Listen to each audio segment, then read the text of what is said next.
السلام علیکم ورحمۃ اللہ وبرکاتہ۔ انشاءاللہ اس ویڈیو میں سورہ فجر کے فضائل سیکھیں گے۔ شروع کرتے ہیں۔ یہ سورت دنیاوی آسانیوں اور آسائشوں کے لیے بہت مؤثر ہے۔ ایک قول کے مطابق یہ سورت مسلمانوں کی حوصلہ افزائی کے لیے نازل ہوئی، اور یہ بات ذہن نشین کرائی گئی کہ مال کی فراوانی اور مال کی قلت اللہ تعالیٰ کی آزمائش کے دو رخ ہیں۔ اس لیے مال کی کثرت سے یہ سمجھ لینا کہ وہ اللہ تعالیٰ کا منظور نظر ہے، یا اپلاس کی زندگی بسر کرنے والے کے متعلق یہ خیال کرنا کہ وہ خدا کی نظروں سے گرا ہوا ہے، کسی طرح بھی درست نہیں۔ یہ دونوں چیزیں انسان کی آزمائش کا ذریعہ ہے۔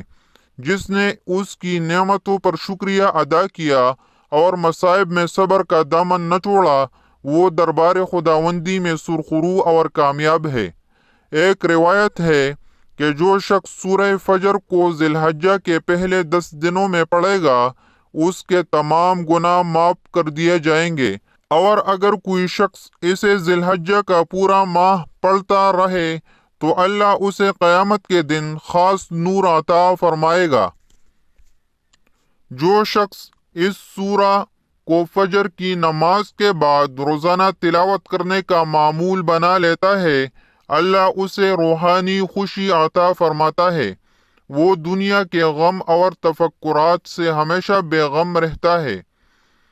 رزق کی ترقی کے لیے اس مبارک سورت کا ختم پڑھنا نہایت مجرب ہے۔